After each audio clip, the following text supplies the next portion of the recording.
If you've clicked onto this video, then my guess is that you are dating someone or in a relationship with someone, but you are not having your expectations met.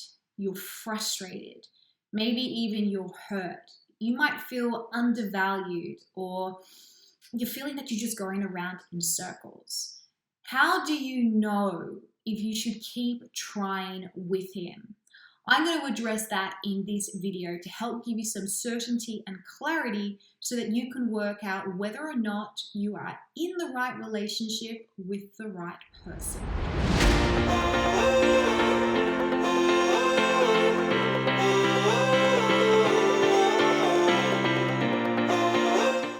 Hey everyone, welcome back to my channel. I'm Renee Slansky. I am a professional dating and relationship coach, and I help women from around the world find and build the relationship they desire and deserve. And what I love to do is help women break toxic cycles. All right, the first thing that you need to ask yourself is this: what are the surface issues and what are the core issues going on? It's like an iceberg, right? What is the things on top that we can see? Because it's usually an indication to what is going down below. For example, if he's someone that has really pulled back in his level of communication, he's going distant, he's not being intimate anymore, it's not necessarily because magically he woke up one day and that's just how it was. It might not even necessarily be because he's got extra stress at work. Maybe the bottom of the iceberg is that he doesn't feel that he's getting any validation. Maybe he's always struggled with trying to get validation because he never really got it from his parents. What we see on the tip of the iceberg is really just the beginning of what really matters and what we really need to address at the bottom. Now, because you might be in a situation where you're thinking, okay, well, I'm not really sure, Renee, like this is happening and this is happening, you do have the opportunity to be able to book a coaching session with me, and I'll drop the link for that down below. Basically, go to my website and you can book a session and we can actually talk personally about your situation and help get you clarity. Because here's the thing, fixing the surface issues obviously helps with limiting conflict and being able to get some progress. However, if we don't address the bottom of the iceberg and the deep-rooted core convictions or things and baggage that he has, he'll keep coming to the surface again. You'll keep experiencing that same thing over and over again. You have to understand that just because somebody wants to change doesn't necessarily mean that they know what they need to change or how to be able to change. The second thing you need to do is you need to ask yourself, what do you truly desire here? And what are your expectations of him and the relationship?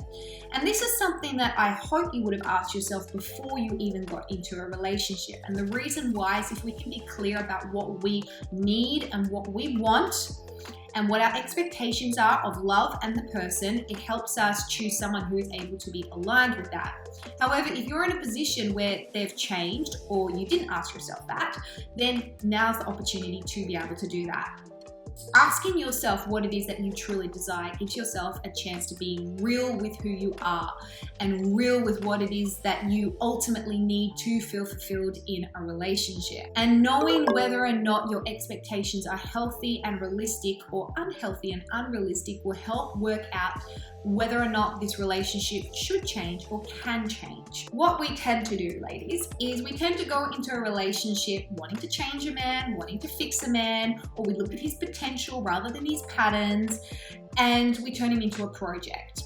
Or we set our expectations so high and so unrealistic that we set ourselves up for failure. So ask yourself, what do you want from love and relationships in general? And what do you want from this relationship? Because the two should correlate, right? There's no point wanting all this over here and then dating someone that doesn't fit it. By you having a sense of direction, it helps take the focus off him and trying to change him and actually put the focus on you and asking yourself, okay, am I actually setting myself up here to be with someone who is able to meet the things that I actually need to have to be happy? Now, the third thing to do is this. You'll always hear me say this: is there peace and is there progress? People will go through different phases because we're always growing and evolving. The goal here is obviously to keep moving and not stagnate and not go backwards. So if he is changing, if he is making progress, and you can tell that even through the crappy parts there is still some progress, then that is probably an indication that there is a chance that it will continue to go that way and it can actually turn into something healthy. There should also be a deep underlying sense of peace. We don't give up on someone just because we have conflict or because we go through a rough time. And unfortunately, a lot of people do give up on who they're with because it's kind of the disposable attitude that is reinforced in us in today's society. I'm not saying that you should tolerate toxic behavior. Absolutely not. You shouldn't be.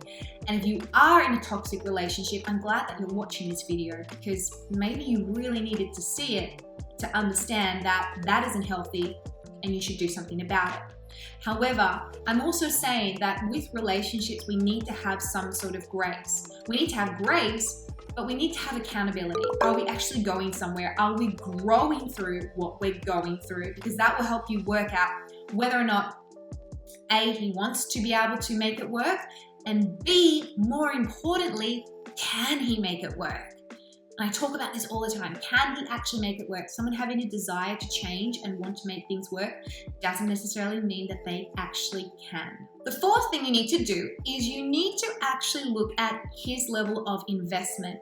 For some of you girls, maybe you've just started dating a guy and it's a fairly new relationship, but you feel like you're doing all the work. You're doing all the chasing. He's there and he's like putting in effort, but it's not really matching you effort for effort. I want you to think of dating someone as a game of tennis. They hit the ball back, you hit it back over the net, blah, blah, blah. So there's equal there and it's a team essentially. You can't keep serving the balls over and over again and be expecting the same return back. There's only one server at a time for starters, okay? You need to be able to ask yourself, number one, how much is he investing into this relationship? Number two, am I actually giving him an opportunity to invest into the relationship? Because some of you ladies might actually need to step back in order for him to be able to step. You need to be able to create an environment and an opportunity for him to be able to do those things that you want in order to be able to see if he actually does.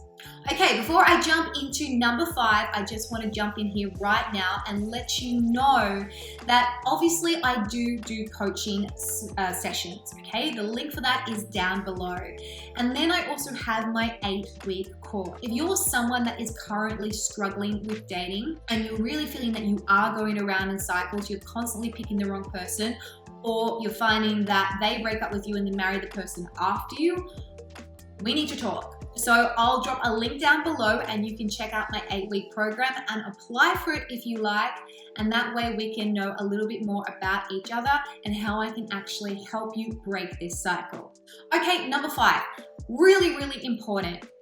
If you want to know whether or not you should keep seeing this guy or whether you should let go of him, is before you make any decisions, set some boundaries first, set some standards first. Because if you're saying to him, oh, I want you to do this, but then you don't really have a standard, he doesn't really have any parameters for you to be able to make a decision of whether or not he's setting those standards. Now with boundaries comes consequences. But then if he does something that crosses the boundary and you don't give him a consequence for it, essentially you are rewarding that negative behavior and saying, this is okay.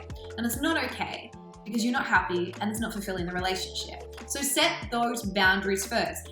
Again, this is why love education is essential, ladies. If you don't know what the standards are and if you don't know what the boundaries are, you're going to be in a constant place of confusion. Now, number 6, which is set a time frame. I'm not really someone that likes massive ultimatums. I don't feel that putting pressure on yourself or him with time frames, like if he's not doing this by this date, he's out, is always the best way. However, in some instances, we do need to put a little bit of a time frame on there to keep us accountable to our own progress and growth and peace and having what it is that we desire. And also him. Men need to obviously feel supported when they are changing. And if you're trying to build something with someone, you do want to affirm as they do make positive changes. However, for your own sake, do have some sort of time frame in your head. Now, time frame might be defined purely by, okay, if I'm not happy by the end of the month and I feel still in this confused place, still anxious, and I still have the same questions and battles, that's my sign. Maybe it is your expectations, your needs, which will help you work out where your limit is, because that's basically what a time frame is. It is your limit where you're like, I've had enough and now something radical needs to happen. And lastly, number 7, ask a professional. Now, the reason why I say ask a professional is if you ask too many people, you're going to have a lot of mixed opinions. And if you ask friends, they may say, oh, do this, and another friend might say that, and another family member might say that, and it'll just confuse the heck out of you.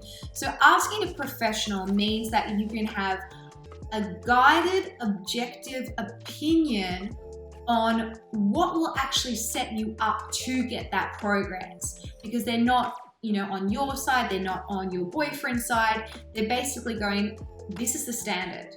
And this is what I would do if you want to work out if you both meet that standard. I just wanted to say one little thing as well. One of my key phrases, which I tell all my clients, and I'd love to be able to share with you, is this: assess before attachment. Dating is a character assessment. And that's why if you're just going out there dating now, use this time to work out, who am I actually involving myself with? All right, girls, that's it from me. Don't forget to subscribe, give me a thumbs up, and drop a thanks Renee down below if this video has helped you. And I'll see you all next time. Bye for now.